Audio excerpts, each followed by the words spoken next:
우리가 지금 하고 있는 말씀은 빌립보서에 나오는 말씀인데요. 빌립보서는 사도 바울이 성령의 감동을 받고 빌립보 교인들을 향해 썼던 서신이었습니다. 사도 바울은 족보가 있는 가문의 유대인이었습니다.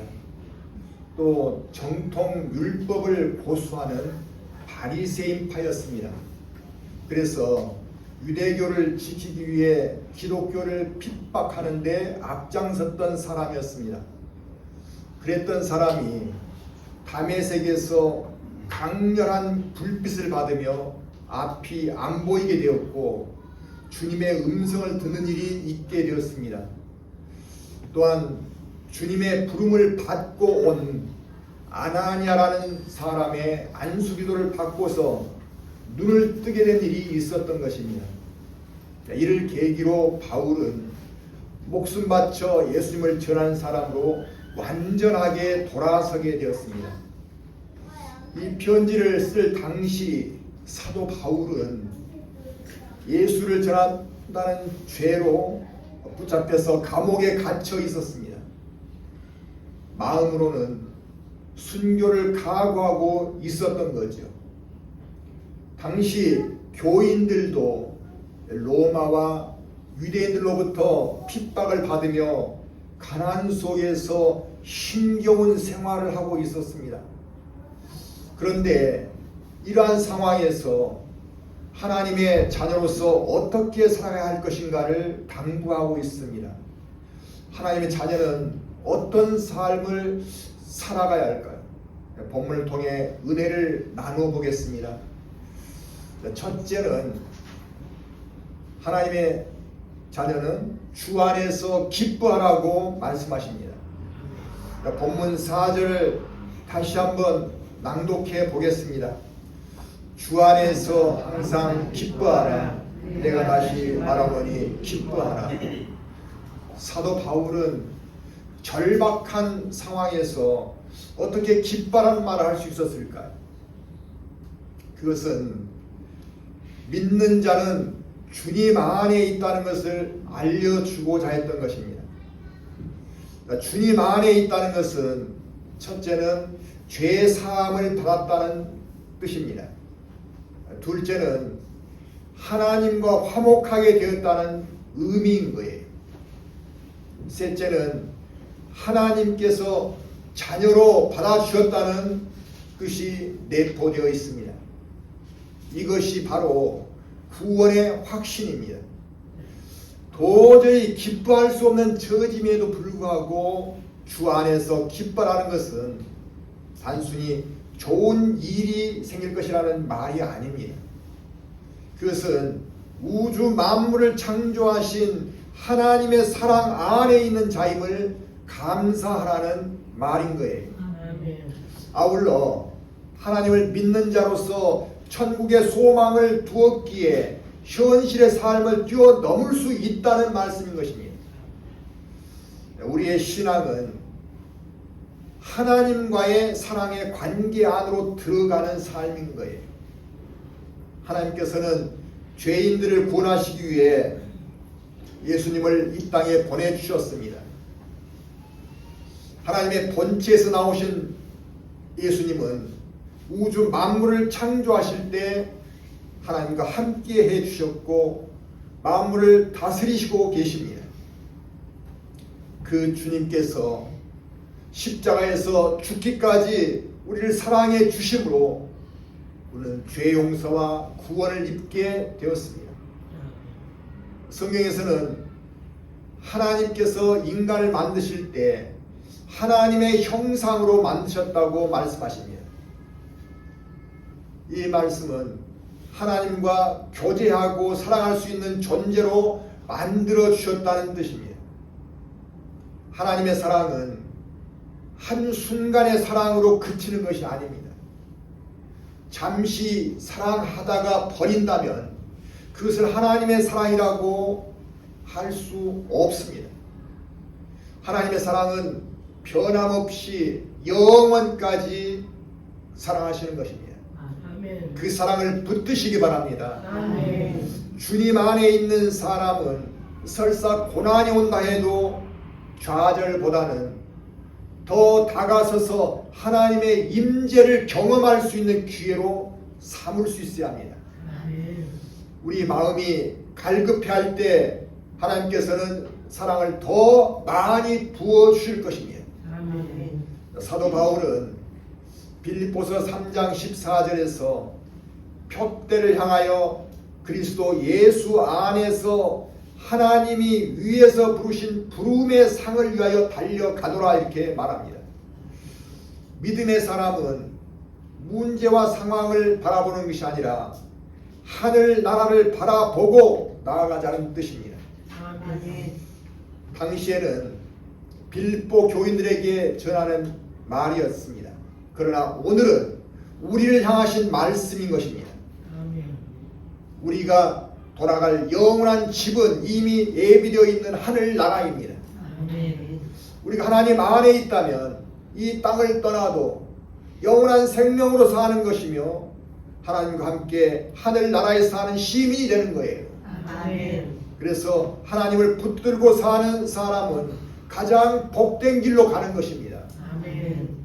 믿음을 가진 자는 고난이 있다 할지라도 천국을 얻는 기쁨을 빼앗길 수 없는 것입니다. 그러나 세상은 점점 더 하나님을 멀리하는 삶으로 나가고 있습니다. 세상은 급속하게 풍요롭고 편리하게 변해갑니다. 사람들은 하나님을 떠났기에 인생이 바르게 가야 할 방향을 잃고 말았던 거예요. 그래서 신학자들은 갈수록 혼돈의 세상이 되고 있다고 말합니다.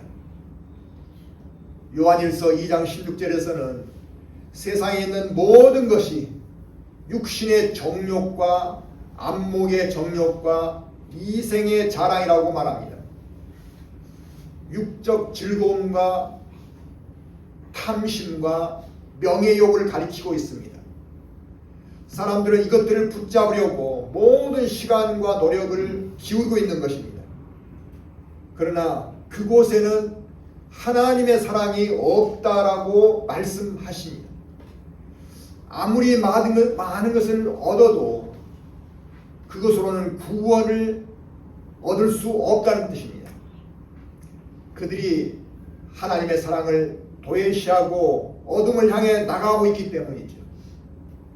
자, 그렇다면 하나님께서는 어떻게 하고 계실까요? 하나님께서는 그들을 버려두실까요? 그렇지 않습니다. 하나님은 여전히 구원의 손길을 계속 내미시고 계십니다. 그리고 믿는 사람들을 통해서 일하십니다. 빌립보서 2장 15절에서는 너희가 흠이 없고 순전하여 어그러지고 거스르는 세대 가운데서 하나님의 흠없는 자녀로 세상에서 그들 가운데 빛이 되라 이렇게 말씀하십니다. 믿는 자는 구원을 받았다는 것을 기뻐하는 것으로 그치는 것이 아니라 세상에서 본이 되는 그리스도인이 되라고 당부하고 계십니다. 아멘. 하나님 나라는 말에 있지 않냐고 능력에 있다고 했습니다. 우리가 본이 되는 진실한 그리스도인으로 살아가는 것이 바로 구원으로 인도해 주는 능력이라는 말씀이십니다.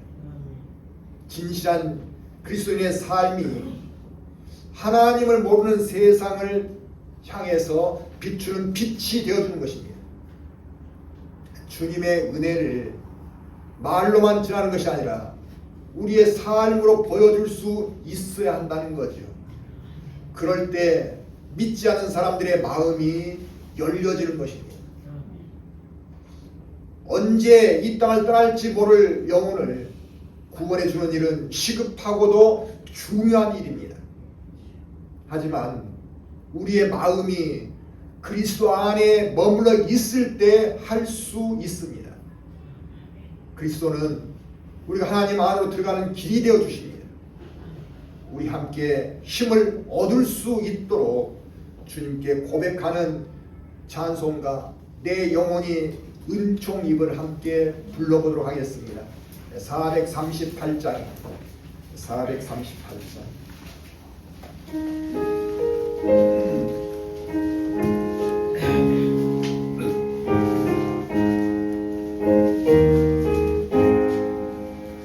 내 영혼이 은총이여 주간제지 겉보니 슬픔 많은 이 세상도 전부로 아우라 할렐루야 찬양하세 내 모든 죄 사함받고 주 예수와 동행하니 그러리라 하늘나라 주의 얼굴 뵙기 전에 멀리래도 하늘나라 내 맘속에 이어지니 날로 날로 가깝도다 할렐루야 찬양하세 내 모든 죄 사함받고 주 예수와 동행하니 그러리라 하늘나라 동문산이 거친 들이 조망이나 궁궐이나 내 주 예수 모신 곳이 그러리라 하늘나라 할렐루야 찬양하세 내 모든 죄 사함받고 주 예수와 동행하니 그러리라 하늘나라. 자, 두 번째는 하나님의 자녀들은 어떻게 살 것인가? 관용할 수 있어야 한다고 말합니다. 자, 우리 본문 5절 함께 읽어보겠습니다. 너희 관용을 모든 사람에게 알게 하라. 주께서 가까우시니라. 자, 관용은 이해를 해주고 사랑해주며 용서해주고 그리고 따뜻한 마음으로 품어주는 것을 말합니다.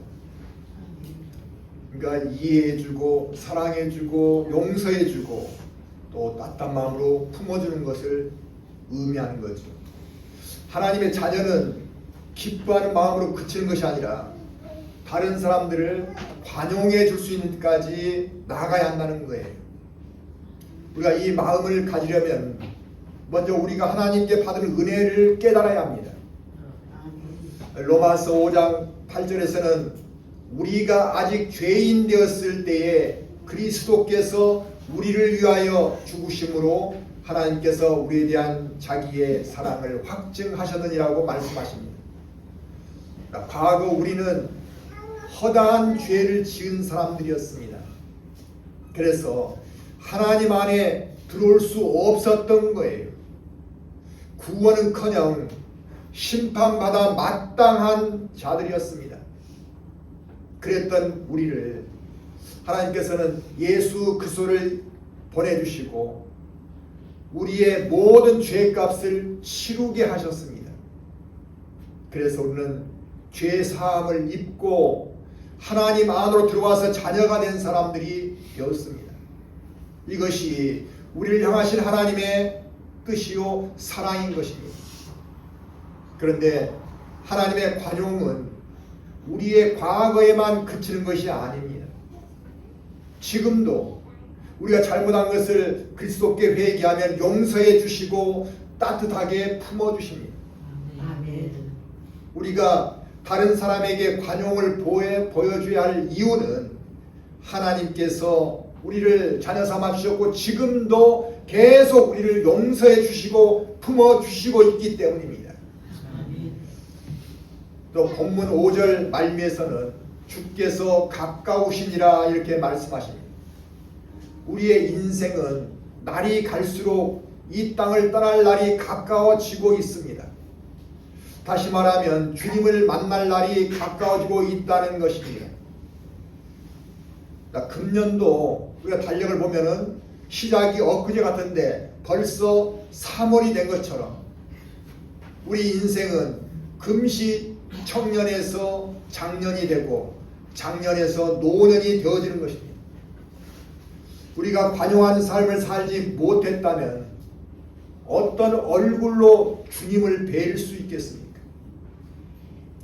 마태복음 18장에서는 예수님께서 용서할 줄 모르는 종에 대해서 하신 이야기가 나옵니다.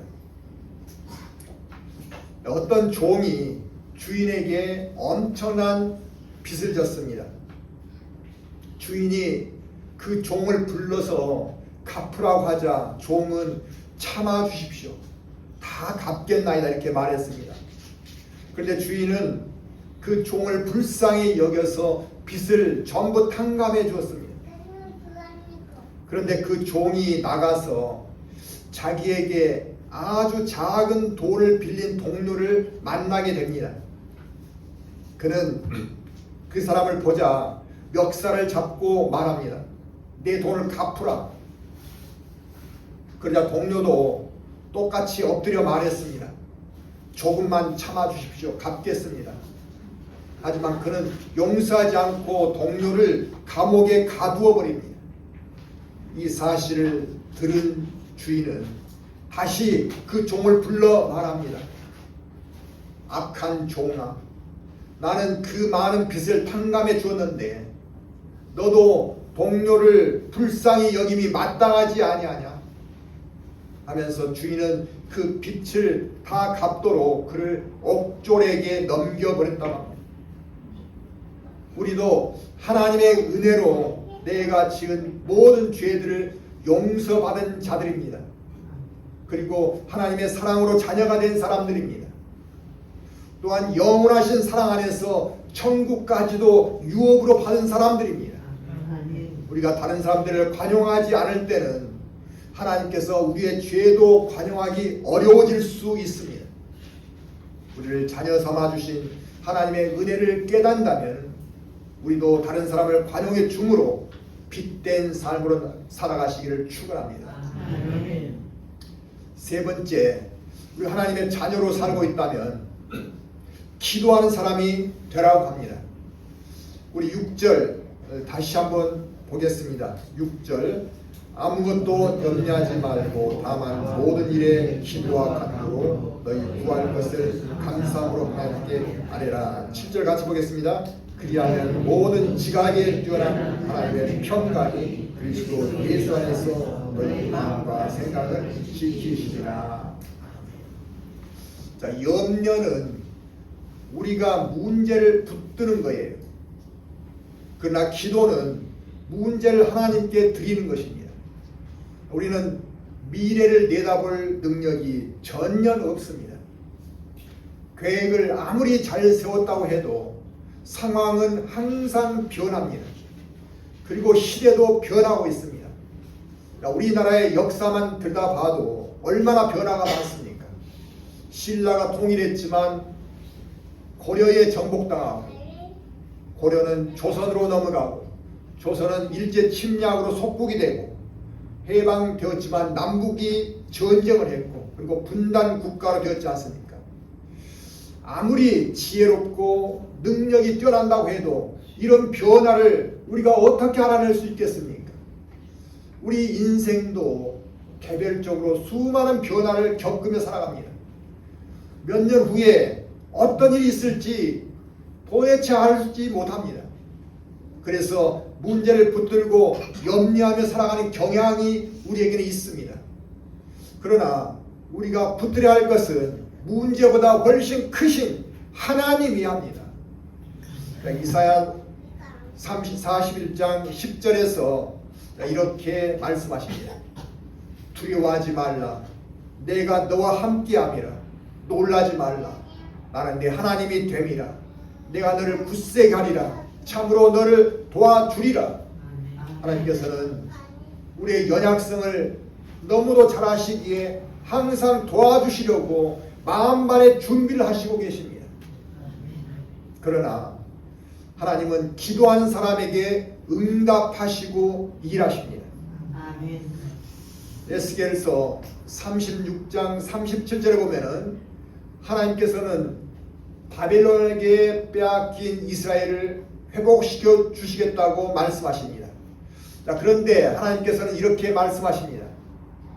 그래도 이스라엘 족속이 이같이 자기들에게 이루어 주기를 내게 구하여야 할지라. 원하는 바를 하나님께 기도하라는 말씀이십니다. 아멘. 왜 그런가 하면 기도가 없을 때 하나님께서 이루어 주시면 사람들은 우연이나 자신이 잘해서 된 것으로 여기게 된다는 겁니다. 그러면 사람들은 오히려 교만한 마음으로 나가는 것이죠. 그래서 하나님께서는 하나님께서 일하시는 것을 알 수 있도록 먼저 기도하라고 말씀하시는 거예요. 하나님의 자녀는 염려할 시간에 기도로 하나님과 동행하는 사람 되기를 축원합니다. 아멘. 그리고 기도할 때 받은 것처럼 감사함으로 구하라고 하십니다. 아멘. 하나님의 응답은 팔이 짧아서 못 이루시는 것이 아니라 때가 안 되어서 응답하지 못하는 경우가 많습니다. 기도하는 사람의 삶에는 하나님의 손길이 나타납니다. 반드시 하나님께서 이루어 주실 줄로 믿고 감사하시기 바랍니다. 아멘. 그렇게 하면 하나님의 평강이 우리 안에 들어오게 될 것입니다. 아멘. 바울은 험난한 인생 여정을 걸어간 사람입니다. 고린도후서 11장 24절에서 27절까지의 말씀에 보면은 자신은 40에서 하나 감한 매를 5번을 맞았다 그래요. 이 매를 한 번 맞아도 사람 죽는 거예요. 근데 5번이나 맞았대요. 그 다음에 3번이나 파선 당하고 낮과 밤을 일주간의 낮과 밤을 바다에서 지냈다고 말합니다. 그리고 수없이 굶었고 추위에 떨었고 옷이 없어서 헐벗고 지냈다고 합니다. 이처럼 바울은 헐벗고 죽음을 불사한 고난을 겪으면서도 전도에 온 힘을 기울였던 사람이었습니다. 그런데 이분이 빌립보 교인들에게 권면을 하고 있는 거예요. 당시 바울이 이렇게 말했을 것입니다. 사랑하는 형제 여러분, 주 안에서 기뻐하셔야 합니다. 다시 말하지만 하나님의 자녀로 천국을 받은 자임을 기뻐하시기 바랍니다. 그리고 여러분의 관용을 모든 사람들이 알게 해주십시오. 우리의 이름이 생명책에 기록되어 있습니다. 주께서 가까이 오시고 계십니다. 아무것도 염려하지 말고 기도와 간구로 구할 것을 감사함으로 하나님께 아뢰십시오. 그리하면 모든 지각에 뛰어나신 하나님의 평강이 그리스도 예수 안에서 우리의 마음과 생각을 지켜주실 것입니다. 이렇게 당시도 말했지만 지금 우리에게도 이러한 마음을 가지고 말씀하고 있을 것입니다. 우리 교회는 조촐한 자리에서 예배를 드리고 있습니다. 좋은 시설이나 시스템도 없습니다. 공동체도 아직은 미약합니다. 그러나 우리에게 하나님의 사랑이 가득하다는 것을 늘 체험하고 있지 않습니까? 아멘. 하나님께서 기뻐하시는 교회는 웅장한 건물이 아니라 진실함과 감사로 예배드리는 공동체입니다. 아멘. 그래서 우리는 기쁩니다. 아멘. 그리고 감사합니다. 아멘. 빌립보 교회가 옥감 장수인 루디아의 집에서 조촐하게 시작했던 것처럼 우리의 예배도 이 작은 교회에서 시작하고 있습니다. 그렇지만 유럽을 향한 구원의 역사가 그 빌립보 교회에서 시작되었던 것처럼 새부터 교회에도 하나님께 주시는 사명과 성령님의 인도하심이 계실 줄로 믿습니다. 아멘. 우리의 공동체가 하나님의 집이요 진리의 기둥과 터가 되어지도록 기도하시기 바랍니다. 아멘.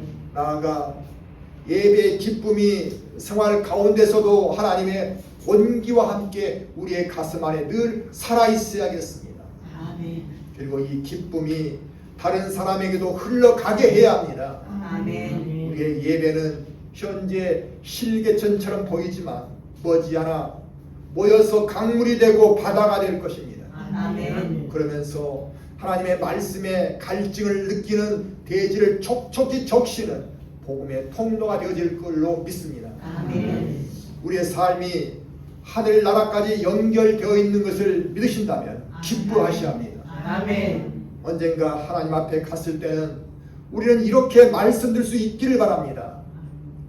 하나님께서 지으신 세상에서 우리는 기쁘게 살았습니다. 그리고 관용하기 위해 애쓰며 살았습니다. 또한 영혼을 구원한 일에 쓰임받게 해주셔서 감사합니다. 이런 고백을 할 수 있는 저와 여러분이 되시기를 주님의 이름으로 축원합니다. 아멘. 기도하겠습니다. 사랑의 하나님 아버지, 우리의 죄를 용서해 주시고 자녀 삼아 주신 하나님의 사랑을 다시금 깨닫습니다. 보잘것없는 저희들을 끝까지 사랑해 주시는 은혜를 잊지 않게 해주시옵소서. 그리고 주님 안에서 늘 기뻐하며 다른 사람들을 품어주고 관용할 수 있는 사람이 되게 하여 주시옵소서. 원하옵기는 항상 기도하게 하시고 사람들에게 본이 되는 생활을 하며 세상에서 어둠을 밝히는 빛이 되는 삶을 살 수 있도록 지혜와 능력을 더하여 주시옵고 강건하게 붙들어 주시옵소서. 감사드리오며 우리 주 예수 그리스도 이름으로 기도합니다. 아멘.